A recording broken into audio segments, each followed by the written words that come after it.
In the forgotten edge of the segmentum obscurus, beneath a dying crimson sun, there was once a world the Imperium no longer named.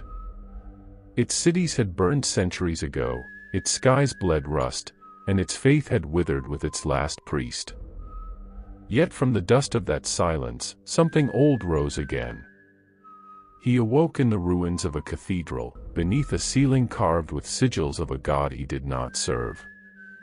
His skin was pale as frost, his eyes two coals burning in shadow. The blood he drank tasted of despair, and he smiled. "So, this is the future of men," he whispered. "They called me monster. Now they kneel to metal corpses and burning suns. I see no gods here, only thrones of ash." They called him Dracula once, a name that carried terror through 1,000 dead kingdoms. He had slumbered through the ages, buried by time, betrayed by faith, sealed by myth. But the galaxy's endless war had broken every seal, cracked every tomb. The warp screamed across time, and even the dead heard its song. He walked again. And he was hungry. The first to die were scavengers, the kind of men who scraped life from grave dust. Then came the refugees, the lost, the dying.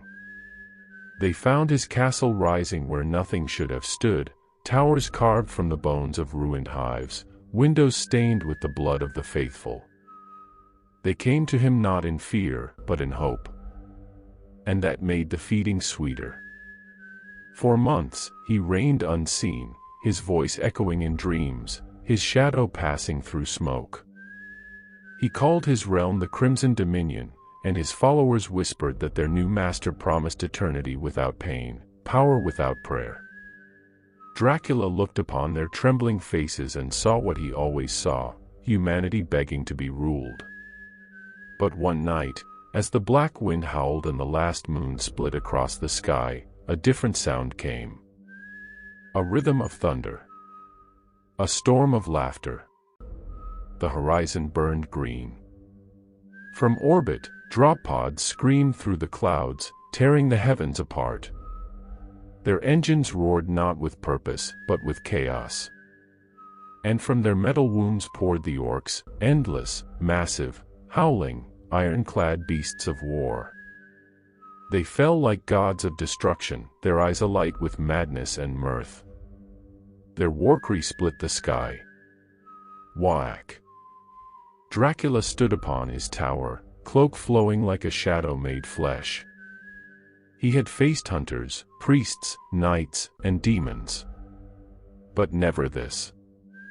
Never laughter in the face of fear. He whispered to the wind.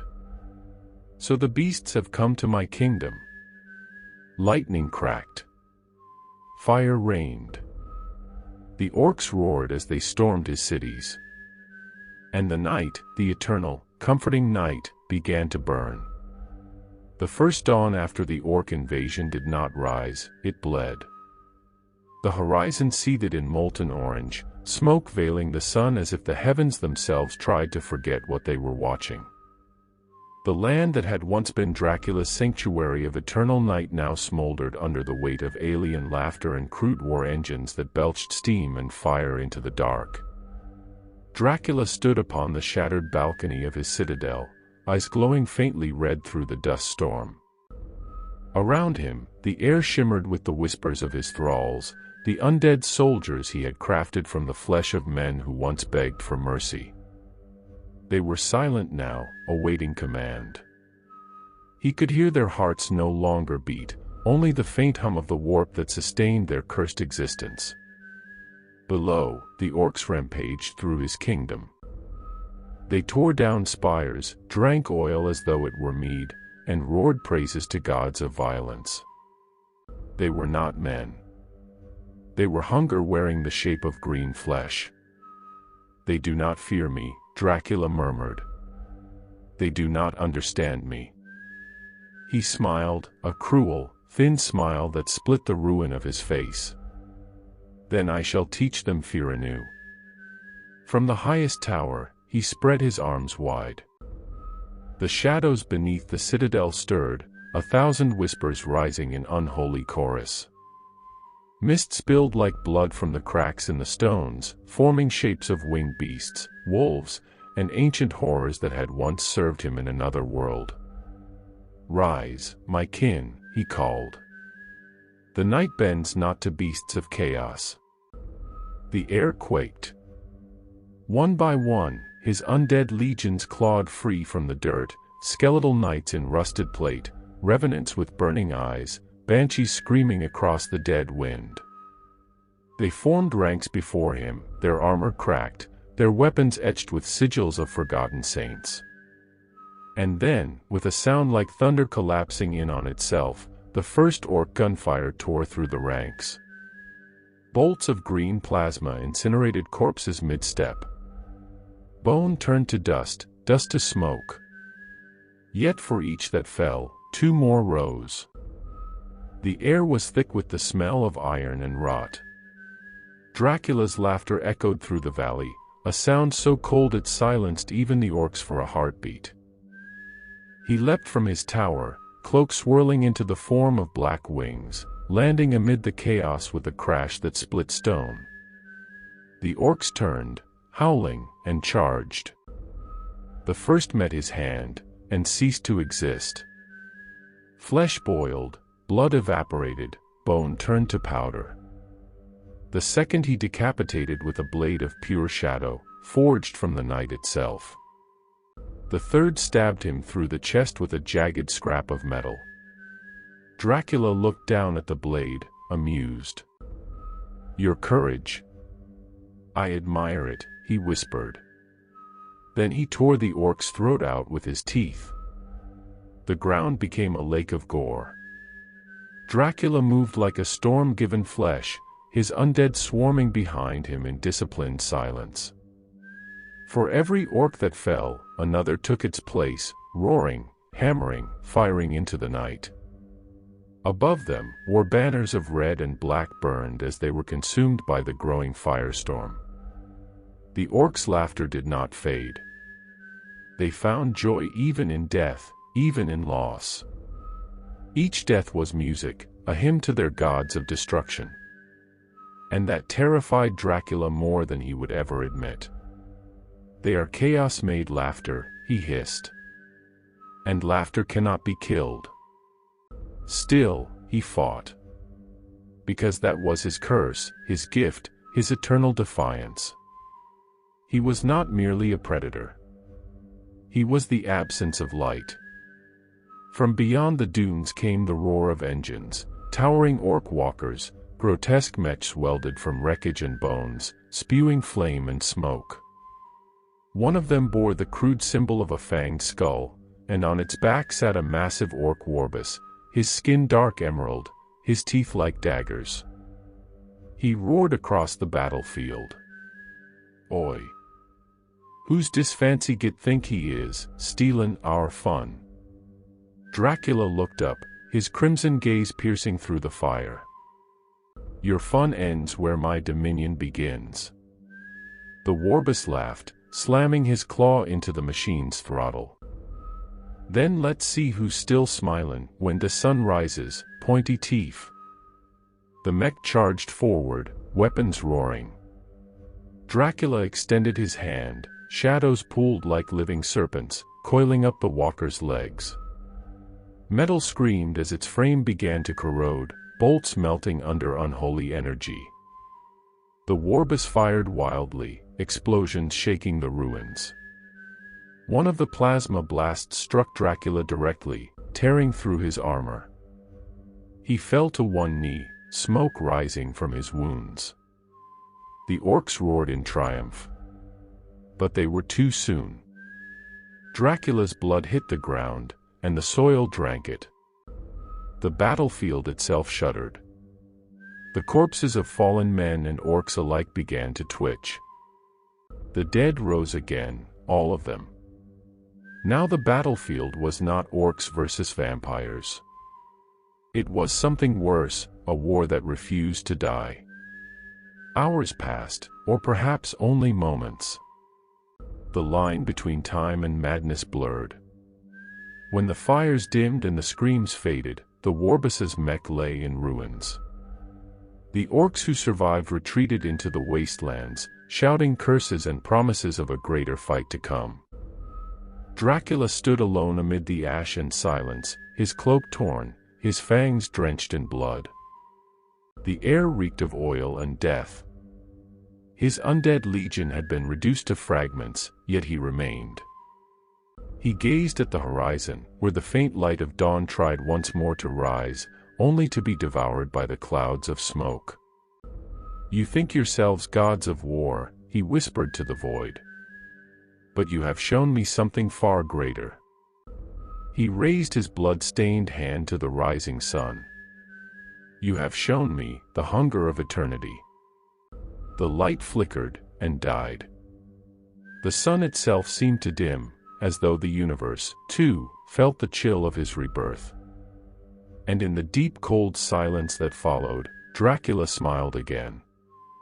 "Let them come," he said. "Let the galaxy tremble. The Lord of Night has returned." The wind howled through the ruins, carrying whispers that would one day reach the ears of inquisitors, Astartes, and monsters alike. "Of a name long thought myth," Dracula said. A new enemy for a dying galaxy." The battlefield had fallen silent. Smoke slithered across the charred wasteland like the dying breath of some ancient beast. The scent of blood, oil, and burnt flesh still hung thick in the air. And deep within that silence, something moved.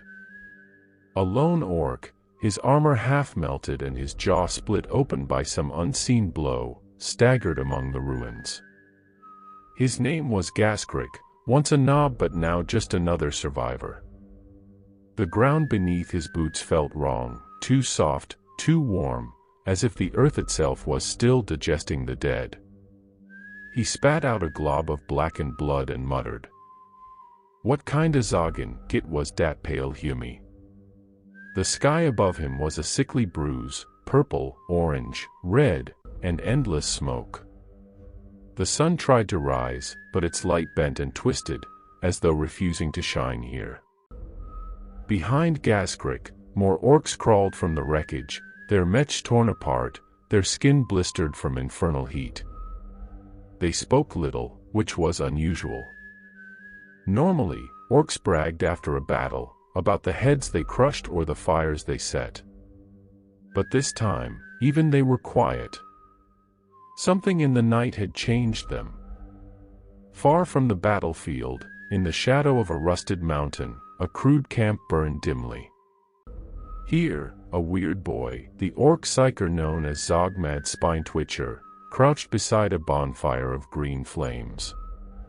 He screamed and cackled, his body shaking violently as the energies of the warp coursed through his thick skull. Around him, his tribe gathered in nervous silence. He spoke in growls and madness, but his words cut through the night like poisoned blades. "It weren't no Humy dat we fought," he bellowed. "It was something dead. Something dat eats the soul, not the body." The other orcs shifted uncomfortably, glaring at him. "Bah," one growled, "just another Zoggin Humy trick. Dem skull suckers always got new toys." But Zogmad's eyes rolled back in his head, glowing with sickly green fire. He pointed at the sky, trembling. "I seen him in the warp," he rasped. "He don't die. He feeds. He takes the blood and the noise and turns it into more of I'm." A heavy silence fell. Even orcs, creatures born for chaos, felt unease ripple through their ranks. They had never fought something that laughed when burned, that smiled when crushed, that rose again even after the body was dust. "We thought we was the biggest, the loudest," whispered one boy. "But dat thing, he makes the warp scream." The weird boy's body convulsed, veins bursting under the skin as if something inside him wanted out. He clawed at his chest, screaming, Then he went still. His mouth opened. And another voice spoke through him, not his own. "I smell your blood, green beasts," the voice hissed. "You think war gives you power? You know nothing of hunger." The fire turned crimson. Every orc stumbled backward, snarling and shielding their faces from the sudden heat.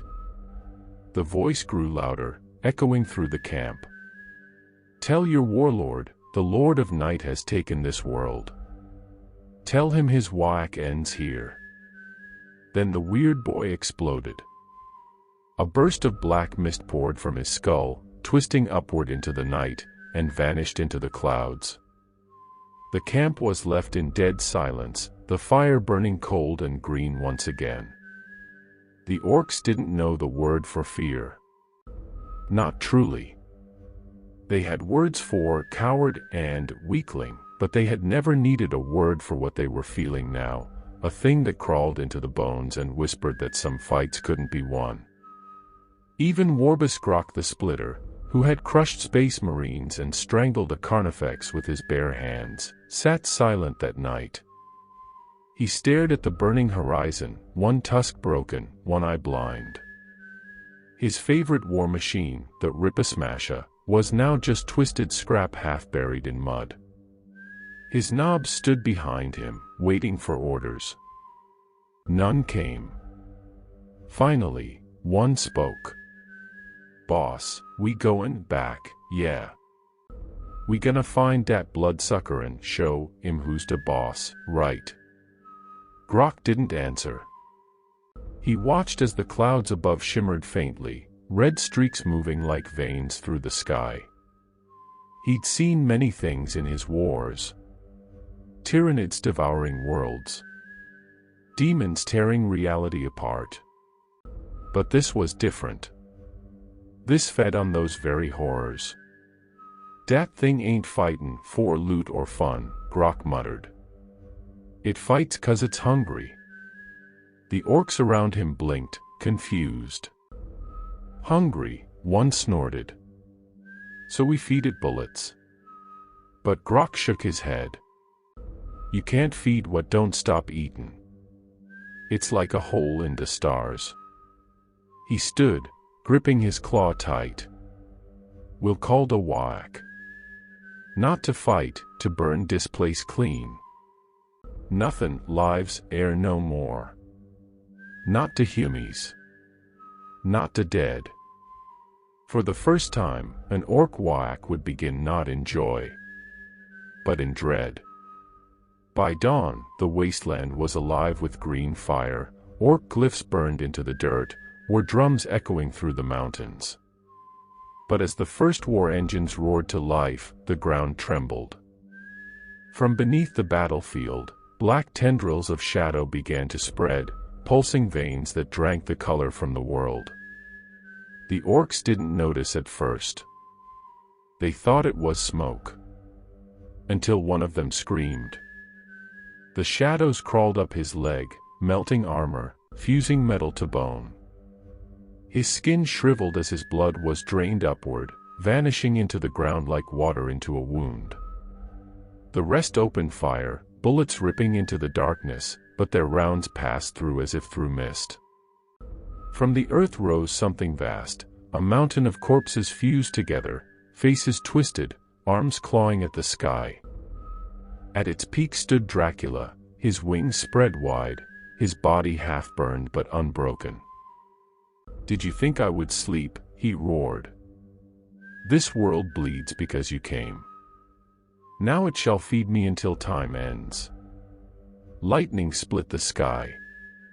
The orcs fired, screamed, charged, and died. By the time night fell again, the battlefield was gone. Only the strange glow of green warp energy remained, pulsing from beneath the soil like a heartbeat. That was how it got its name. The Green Wound.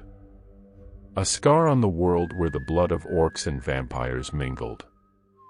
And the warp itself whispered the truth.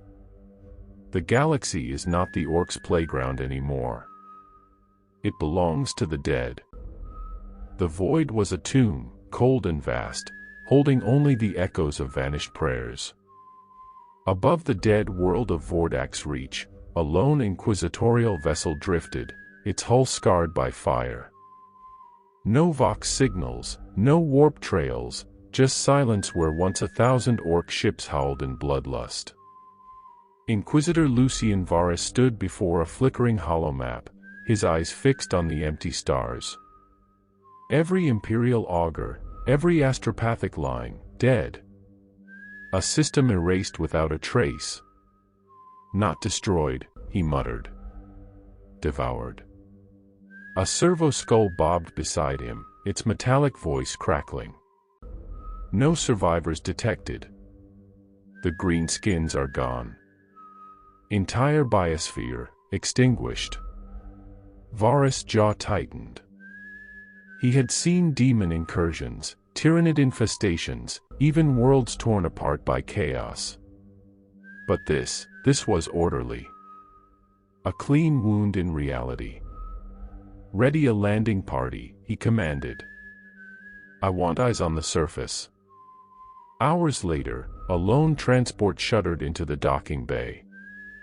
It was not Imperial make, a mining hauler, its hull pitted with corrosion. When the ramp hissed open, a ragged priest stumbled out, robes soaked in blood and ash. He fell to his knees before the Inquisitor. Praise be, the Emperor still breathes, the men gasped. I saw hell, my lord. I heard it whisper. Varus knelt beside him. Speak. The priest's eyes rolled in terror. The orcs, they were laughing. Then, the laughter stopped. The sky rained ash. We thought it was their spores, but it burned the skin, drank the air. Then we saw him. Who? Varus pressed. The Pale King. A shadow that moved between heartbeats. He drank the green ones until their blood turned black. Their screams, they never stopped echoing. The priest began to shake violently, convulsing as his skin blistered. His blood boiled black. He screamed once, and a mist of crimson smoke escaped his mouth. The mist laughed. He's coming, it whispered through static voices, before vanishing into the vents. Varus' voice was barely a whisper. Seal the deck. Purge everything. When Varus returned to Terra, the Tricorn Palace trembled with unease. He stood before 3 Grand Inquisitors beneath the gold sigil of the Imperium. My lords, he began, this was no demon. No tyrannid. No Xenos born of this galaxy. The elder Inquisitor scowled. Then what blasphemy dares such power? Varus' reply was cold and deliberate. He calls himself Dracula, the Lord of Blood. He consumes life, not as food, but as faith itself. The council fell silent. Lady Aranthe sneered. A myth of old Terra. You bring children's tales to this chamber. Varus slammed his hand on the table, candles flickering from the force. Myth does not silence worlds. Faith itself withers in his shadow. The Emperor's light recoils from him. The 3rd Inquisitor, a gaunt man with augmetic eyes, spoke. Then he is no demon. He is hunger. Varus nodded grimly. I propose a red crusade. Purge the system. Burn it to dust before it spreads. The council agreed. The wax seal fell. And thus, the Red Crusade was born. Armadas of faith descended upon Vordak Prime, fleets of Mechanicus, Grey Knights, and Astra Militarum united under one decree, exterminatus in the Emperor's name. They expected resistance. Instead, they found quiet. Cities lay hollow. Orc hulks drifted like empty shells. Black vines pulsed along the ground, spreading through steel and bone alike. When the first prayer was spoken, the ground itself trembled, laughing. The dead rose. Orcs with split jaws and hollow eyes. Guardsmen whose purity seals burned into their flesh. The Grey Knight's holy blades blackened on contact. One Vox operator screamed before the signal died. He's inside the light. The fire doesn't kill him, it feeds him. Varus watched from orbit, his face pale under the flickering glow of dying stars. If faith cannot save us, he murmured, let our fire damn him. He gave the order. Exterminatus. Torpedoes fell. A sun's worth of fire consumed the world. For a moment, victory seemed real. The planet cracked, oceans of flame roaring upward, then, the fire folded inward, swallowed. When the light faded, nothing remained. No smoke. No dust. Just absence. The Mechanicus called it a data void. The Inquisition called it a failure. Varus knew better. A voice whispered through the empty Vox, calm as a confession. You burned so beautifully, Inquisitor. I thank you. I was starving. Varus fell to his knees, whispering a prayer to a silent emperor. And somewhere, beyond the dying stars, the pale king smiled. The void was crimson. Vordak's reach was gone, yet something still burned in the emptiness where the planet once hung. A pulsing wound in reality, glowing like a second sun. Inquisitor Lucian Varus stared through the observation glass of his flagship Ascendant Wrath. The starfield shimmered unnaturally, its light bending toward that red center. No radiation. No heat. Only hunger. Report, he ordered. The Vox officer's face was pale. All ships losing power intermittently, Lord. Warp drives unstable. Geller fields flicker every 20 seconds. It's like something's breathing in the dark. Varus turned to his psyker aide, Sister Maura. She was trembling, eyes glazed white. He's here, she whispered. Not in the warp, not in matter. Between. He drinks from both. Varus' throat tightened. Dracula survived exterminatus. Maura nodded weakly. He became it. Hours later, the fleet gathered for emergency council. Dozens of commanders appeared in hololithic projection, their images flickering red. Varus spoke calmly. Our crusade failed. The entity adapted to fire. It consumed the world's destruction, turned the Emperor's light into nourishment. One officer spat. Blasphemy. Facts, Varus replied coldly. We are not fighting a demon or Xenos. We face a void-born predator that feeds on faith itself. Another voice broke through static. We're seeing red clouds forming across the fleet, vapor from nowhere. Maura clutched her rosary. Not vapor. Blood mist. His presence condenses from faith and fear. As if on cue, alarms blared. Lights flickered. The chamber dimmed to red. From the ceiling, drops of scarlet began to fall. Then a whisper echoed through every Vox channel at once. I have tasted your sons. Now I crave your prayers. Panic rippled through the ship. Crewmen screamed as the blood mist thickened, seeping into vents and armor seams. Those who prayed the loudest were the first to change, their veins turned black, eyes glowing faintly crimson. Varus drew his bolt pistol. Purge the decks. Kill anything that bleeds wrong. He and Maura ran through smoke-filled corridors, stepping over the twitching bodies of the corrupted. The ship felt alive, walls pulsing faintly, whispering like lungs exhaling heat. Maura stumbled, clutching her head. "He's speaking through me." Varus aimed the pistol at her. "Resist him." Her voice deepened, echoing. "Do you think I fear your emperor's silence? I was his nightmare before your kind learned to pray." She raised her head, eyes now glowing red. Varus hesitated, then fired. The shot tore through her skull, splattering holy sigils in blood. "Forgive me," he whispered. The fleet burned. Ships collided, their reactors bursting in silent fire.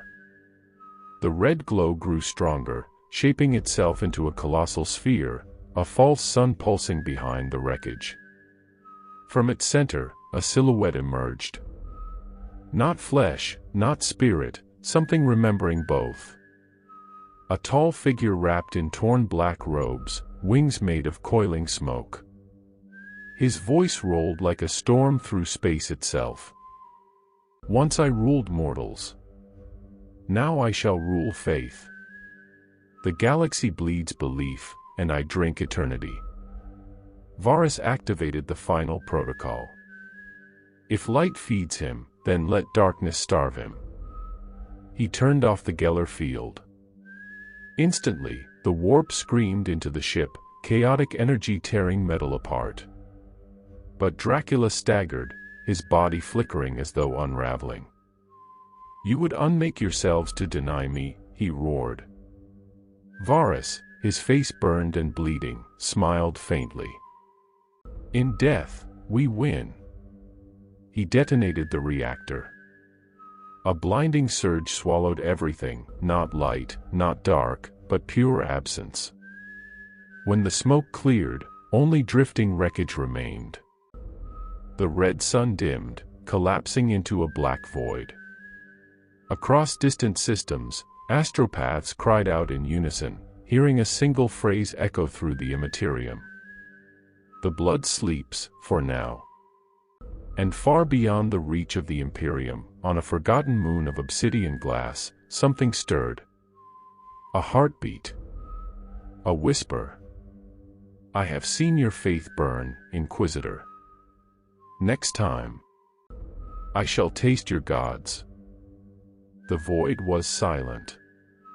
No signal from the Ascendant Wrath. No trace of Inquisitor Varus or his fleet. Only static, and the faint echo of prayers gone unanswered.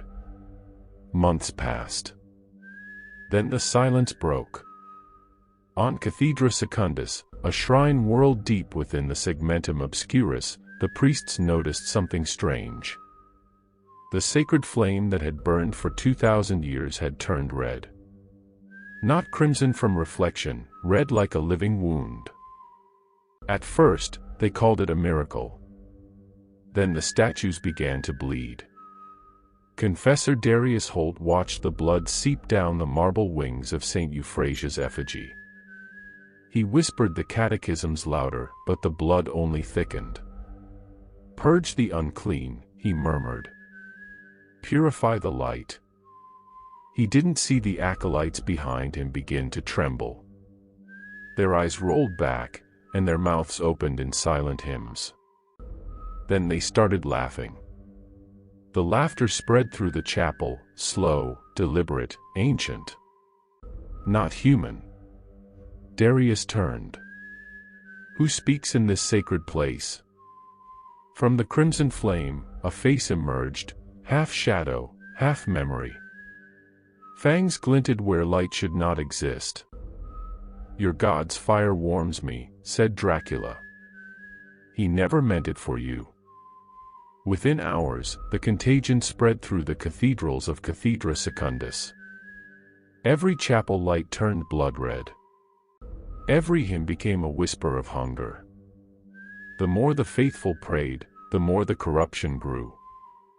Acolytes tore their robes and chanted in unison, not in High Gothic but in a language older than the warp, an echo of Transylvanian invocation twisted through demon song. Blood to light, light to dust, they sang. Faith to thirst. The ecclesiarchy tried to quarantine the world. But faith cannot be quarantined. Across 100 worlds, every relic that bore the emperor's flame flickered red. Every confession, every sermon, carried Dracula's whisper. He had become an idea, a parasite living in prayer. Far above the shrine world, in orbiting ruins of the St. Perditia, Adeptus Mechanicus ships tried to study the anomaly. But their sensors only recorded one constant. A heartbeat. Across space, pulsing once every 22 seconds. And with every pulse, a star dimmed somewhere in the sector. On the sixth pulse, the sky cracked. A streak of red fire tore through the heavens, the return of the red sun. And from it descended a swarm of shadow creatures, Dracula's thralls, made from corrupted psychers and the ashes of the faithful. They flew like broken angels, their wings dripping blood and starlight. The city screamed. The Imperial Guard, what little remained, tried to hold the outer walls. But the enemy did not march, they flowed. Like liquid darkness, they poured through cracks, ceilings, and dreams. One guardsman, Sergeant Kale, fired until his last gun melted. He watched as his comrades fell, drained not by blade but by despair itself. It wasn't their fangs, he whispered into the vox. It's their aura. They drink courage. When his own courage faltered, the blood mist entered his lungs. Kale screamed once, and then joined the laughter. In the great cathedral, Darius Holt faced the red sun through shattered glass. He held the last relic, a shard of Varus's sanctified sword, retrieved from the void. Dracula stood before him, no longer a ghost but a god. His body was formed from molten blood, his eyes twin eclipses. You have prayed to absence, Dracula said. Let me fill it. Darius dropped to his knees. If faith is food, then choke on mine. He drove the blade into his own chest, pressing the relic to his heart. A blinding pulse erupted. The cathedral burned white. Dracula screamed, not in pain, but in fury. The relic's light tore through him, scattering his form into mist. But even as he vanished, his laughter lingered. You cannot kill a belief. When the light faded, Darius was gone. Only his voice remained, echoing faintly through the ruined chapel. Emperor, forgive us, for feeding the dark. And above the dead world, the red sun dimmed, but did not die. The St. Alaric's wound drifted in orbit, half ruined, half alive. Once an imperial cruiser of faith and fury, now a floating tomb. Flickering lumen strips struggled against the black. Every prayer whispered in its corridors came out as mist. The crew no longer asked if the Emperor protected them. They asked what was left of him. A transmission came through the static. At first, it was a scream. Then words, stretched and warped by distance. This is Confessor Holt, the red sun rises again. He is within the light now. Then silence. But the auspex showed something worse. The star of Cathedra Secundus had begun to pulse again, bleeding plasma like veins torn open in heaven. Every 22 seconds, it sent out a psychic wave that made the crew convulse. Some saw their dead mothers whispering to them. Others saw nothing, only felt the cold breath of something behind their eyes. Captain Varen Krios gripped the hololith table. That thing is no longer a sun. It's a wound. The astropath beside him bled from her nose. No, Captain. It's a heart. And it's beating faster. High Command's last order came through: contain the anomaly. Burn the system if you must. Tech Priest Kari 11 proposed a ritual, a fusion of science and faith. They would channel the ship's plasma drives, blessed with fragments of relics, into the dying star, sealing the psychic breach. But to ignite it, someone would have to descend into the star's outer mantle with the charge. A suicide mission. Captain Krios volunteered. The guard left us. The Inquisition fell silent. The Emperor's light is fading. If we can't save faith, we'll make sure the darkness chokes on our ashes. He ordered his men to prepare the drop pod. The descent was like falling through blood. The pod's hull screamed under the pressure. Red lightning crackled around it, illuminating shapes in the plasma, faces, hands, entire bodies drifting in molten light. Dracula's voice echoed through the comms. You come to my altar willingly. How touching. Krios grit his teeth. Not for you, leech. For the living. Living. Dracula laughed. There are none. Only cattle that dream of purpose. The pod struck molten ground. Alarms wailed. Krios stepped out, wrapped in a void-sealed relic suit glowing with sacred sigils. Ahead, the core pulsed like a heart made of suns. Each beat shook his bones. From the core rose a shape, Dracula reborn, sculpted from plasma and sorrow. His wings stretched across the star's surface, his face both human and godlike, every word echoing like thunder. You can burn my body 1,000 times, he said, but you cannot burn the idea of thirst. Krios raised the charge, a relic-fused reactor coil. Then I'll bury it in the sun that made you. He triggered the ignition prayer. The relics glowed. Dracula's scream cracked the void. He lunged, fangs like comets. Krios met him with the purity seal in hand. The Emperor protects. The explosion was silent. For a heartbeat, the red sun turned white. On the St. Alaric's wound, alarms died. The psychic pressure vanished.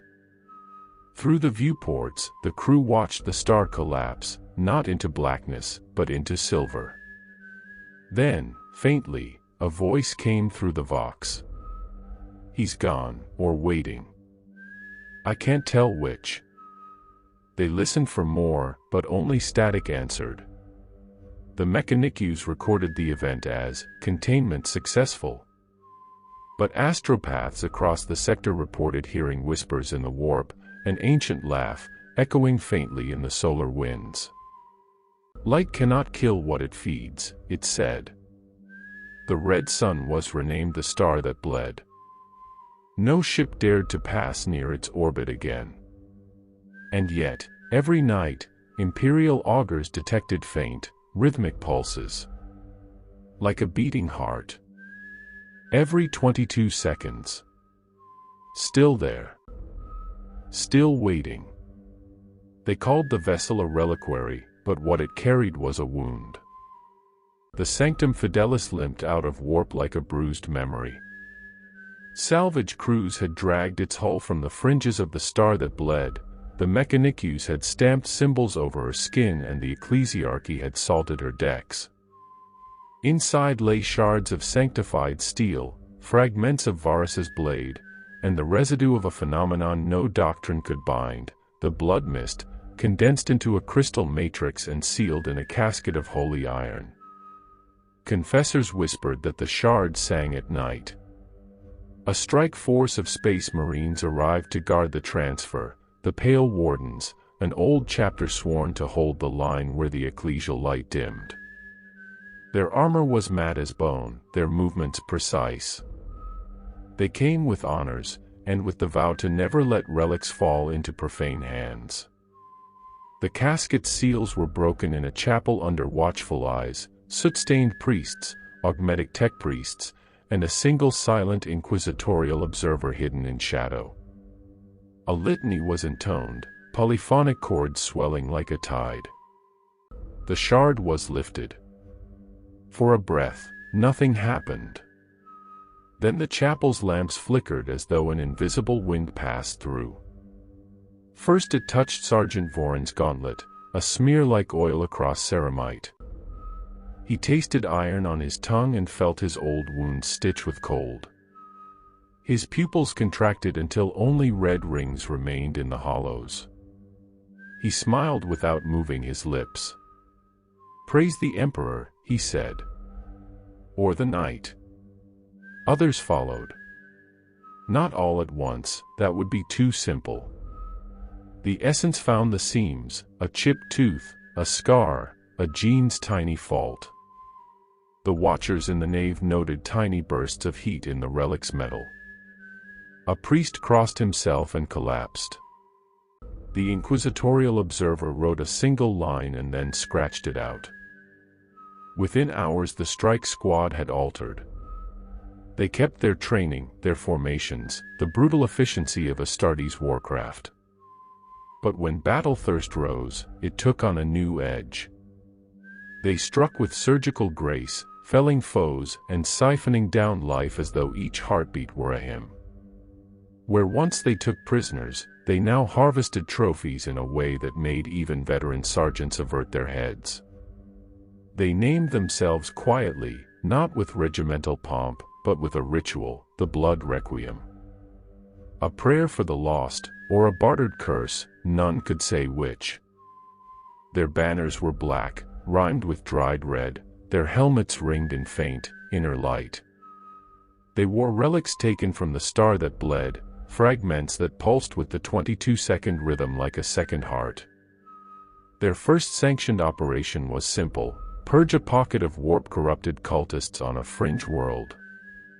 The ecclesiarchy wanted cleansing, the Inquisition wanted discretion, the mechanicus wanted results. They delivered all three. The blood requiem descended like midnight. They moved silent, surgical, and terrible. Cultists howled and were reduced to echoes. When the smoke cleared, not a body remained in its original form. The Pale Warden doctrine had been ruthless before, now it was sacrament. Men who had sworn to protect life had become instruments that ate its meaning. News travels in the Imperium like a fever. Word of the squad's effectiveness leapt across channels, blood wielders clean the filth. In quiet corridors an older kind of whisper started: heretics. Heroes. The Inquisition, always hungry for leverage, took notice at once. But power is a double-edged relic. The blood requiem's martial supremacy came with cost. The more they fed, the deeper the craving burrowed. Where once a sergeant slept with cold steel in his hand, he now dreamed of moonlit altars and warm veins. Their gene seed, sacred and ancient, began to show strain. New rituals were devised to maintain cohesion. Tech priests grafted feed housings into serving harnesses. Acolytes brought blood rituals disguised as sacrament. At the heart of it a question throbbed like a hidden pulse: who had the right to wield a weapon made from blasphemy? The inquisitorial observer answered in silence, sending a sealed missive to High Command: deploy where all else fails. Burn after use. The message hid what it feared more: that the weapon had already taken its first taste of doctrine. On the Sanctum Fidelis, in a tomb chamber lit only by the shard's pulse, Sergeant Voron knelt before his brothers. He placed his hands upon the relic and murmured something like a prayer. Not to the Emperor. Not to saints. Let the requiem begin, he said. And somewhere, in a place where starlight bled into black, the star that bled skipped a beat. They said the sky burned for 3 days before it fell. From orbit, the world called Carthusprime looked like a dying ember, its oceans turned to rust, its cities cracked open like skulls. The blood requiem had come to cleanse it. The Inquisition had promised absolution. But absolution was a word too small for what was unfolding. On the surface, beneath the broken spires of the Basilica Noctis, the ground trembled. The orcs had come again, not as scattered warbands, but as a tide of green apocalypse, drawn by the psychic echoes of the relic that pulsed beneath the soil. Each whack banner rose like a funeral flag, painted in blood and ash. Yet even the orcs hesitated when they saw what waited for them atop the shattered cathedral. A throne of bones, fused into the altar of a forgotten god. And upon it sat Dracula. He was no longer man, nor vampire as myth had known.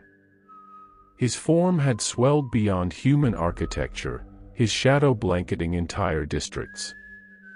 The blood mist from the star that bled had become his breath.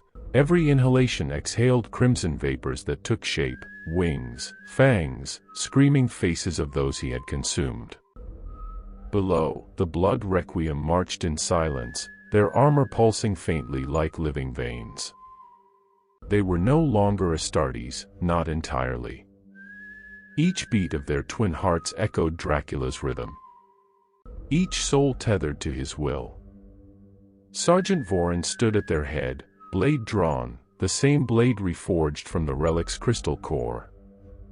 Its edge shimmered like liquid, as though it remembered hunger. Above, the voice of Dracula rolled through the ruins, rich and terrible. Once, your gods fled into light. Mine hid in shadow. Now both are dead. Only blood remains. The orc tide crashed against the ruins like a storm. Bolter fire erupted, flashes of defiance against the inevitable night. The blood requiem met them with unholy grace, blades singing, bolts screaming. Green bodies fell, torn open, yet every drop of blood fed the fog curling upward to the throne. The more the requiem killed, the more Dracula grew. To the Inquisition's orbiting fleet, the readings were beyond comprehension. Psychic flares brighter than suns. Life signatures vanishing in unison. An entire biosphere weeping into silence. Purge the world, came the order. Exterminatus granted. But even as the fleet armed its cyclonic torpedoes, something vast reached back through the void, a voice that tore across frequencies, carried on blood and warp alike. Dracula's voice. It spoke one word into the mind of every living being on Carthusprime. Stay. And they obeyed. Beneath the cathedral, in the catacombs, a handful of civilians huddled, remnants of the faithful, their prayers long dried in their throats. They had watched angels fall from the sky and monsters rise from beneath their streets. When the orcs came, they hid. When the requiem marched, they fled. Now, trapped in the dark, they waited for either dawn or death. One of them, a child, whispered, "Is the Emperor coming?" Her mother stared upward, tears blackened with soot. "He already did, my love. He left us light. We just forgot how to see it." Then the ceiling trembled, dust falling like gray snow. A shape moved above, impossibly large, winged, its eyes two burning stars. Dracula had descended. He did not speak. He only reached toward the terrified group, and as his shadow covered them, something strange happened. The child's trembling stopped. The air grew calm, almost gentle. "You need not fear," he murmured, his voice a wound and a whisper. "You have already given me what I need. Your hope." When the mother looked again, the child was gone. Not taken. Not killed.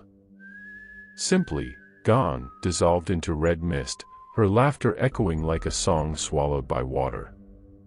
Dracula turned, and the requiem bowed.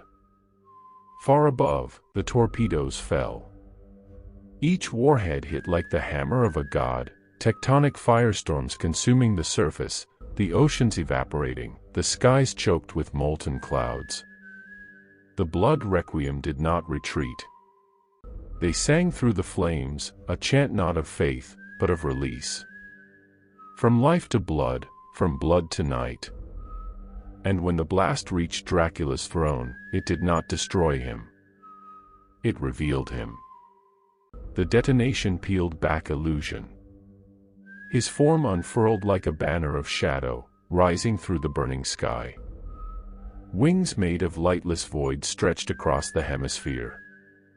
His roar split the planet's crust, not in pain, but in triumph. The psychic shockwave rippled across systems. Ships in orbit went dark. Astropaths screamed as their eyes burst. The warp itself shuddered. Then, silence. When the light returned, Carthus Prime was gone. In its place hung a sphere of black glass, its surface smooth as obsidian, reflecting nothing. An inquisitorial vessel approached the edge, scanning the anomaly. The readings showed no life, and yet, beneath the silence, a faint heartbeat echoed through the void. Slow. Steady. Eternal. On board, the surviving Inquisitor, the same who once watched the blood requiem awaken, stared into the darkness and whispered, "The Emperor protects." And somewhere, inside that glass world, a voice laughed softly. "So do I." Weeks later, across the Imperium, strange reports began to surface. A hive city on Armageddon found its blood reserves desiccated overnight. An entire regiment vanished from Cadia's ruins, leaving only a shape like wings. And in the night, across hundreds of prayer worlds, children began to dream of a man with crimson eyes sitting upon a throne of stars, whispering promises in a tongue older than light. They called him many names. But among the Inquisition, one designation surfaced repeatedly, burned into the data files recovered from Carthus Prime. The Red King Ascendant.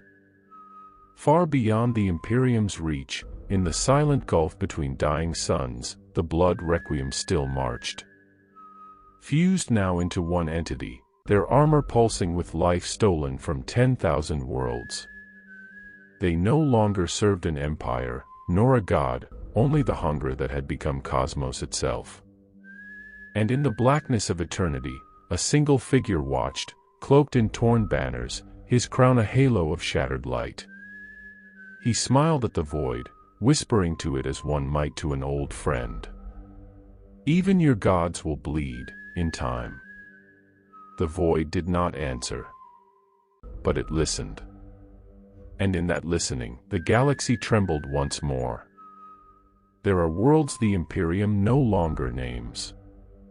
Worlds erased from every chart, sealed in vaults beneath Mars, where the air itself remembers screams.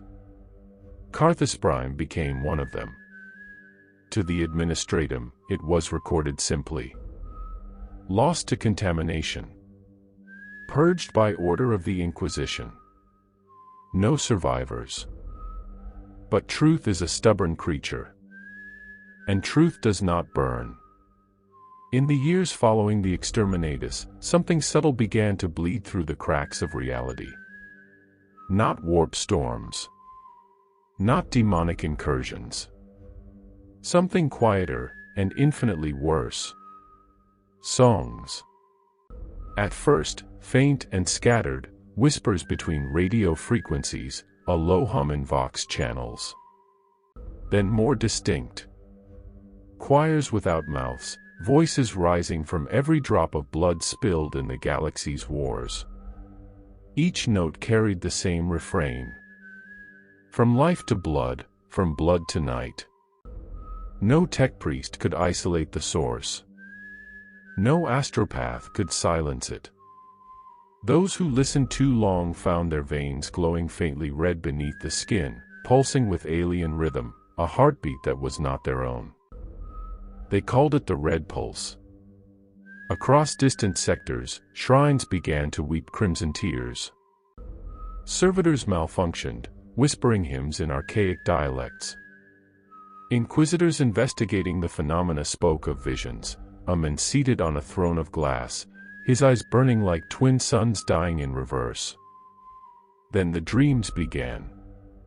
Children across hive worlds woke screaming of wings in the dark. Pilgrims collapsed mid-prayer, crying out that the blood remembers. Even the navigators, those warped souls who guided humanity through the tides of madness, began refusing to look upon certain stars, claiming they could see a shape moving between them, vast and familiar. The ecclesiarchy declared heresy. The mechanics declared anomaly. The Inquisition declared silence. But silence, too, bled. Deep within the Librarius Obscurus, an archive forbidden even to the Grey Knights, a single record survived. It was written by Inquisitor Evelini Roan, who had commanded the Purge of Carthus Prime. Her final entry was never transmitted through sanctioned channels, found only centuries later in a derelict astropathic vault, its data sealed in crystallized blood. Her message read, "He is not gone. He became what our faith could not name, the wound between gods. We sought to kill the night, but the night was patient. It waited until we learned how to dream in blood." Avellini vanished soon after. Her ship was found adrift, its crew desiccated, bodies preserved like shrines. Every wall was covered in scripture written with dried crimson, verses no language could translate. Except for one phrase, repeated endlessly. "The Red King walks." Centuries passed. The Imperium fought, burned, rebuilt, and forgot, as it always did. But in forgotten corners of the galaxy, where astropathic light no longer reached, colonies vanished without trace. Entire moons were found hollowed, their cores replaced by pulsating crimson crystal. And in the void between stars, Mechanicu's survey drones reported impossible readings, a heartbeat echoing across the darkness. Some said it was a relic of chaos. Others, the awakening of an ancient god. But those who remembered Carthus whispered another name. Dracula. The Red King Ascendant. Not a man, not a vampire, not even a god. Something older, a hunger that learned the shape of faith. And yet, amidst the terror and ruin, there were those who worshipped him. The cult called Sanguis Tenebris rose in secret, spreading from underhive to underhive like infection. They did not pray for salvation. They prayed for memory, to be seen, to be remembered by the King who bled for all. Their creed was carved into their skin, simple and absolute. In his thirst, we are eternal. The ecclesiarchy burned them by the thousands. Still, they sang. Still, the red pulse continued beneath the galaxy's veins. On Terra itself, in the cold vaults beneath the imperial palace, a lone scribe preserved a forbidden codex, its pages bound in something that looked disturbingly alive. It was not written with ink. Its title, Liber Sanguinem Eternum. The Book of Eternal Blood. Inside, a prophecy too blasphemous to speak aloud. When the last star drowns in its own flame, he will rise again, not to conquer, but to drink the end of all things. For even the void must bleed before it dies. And so the galaxy turns.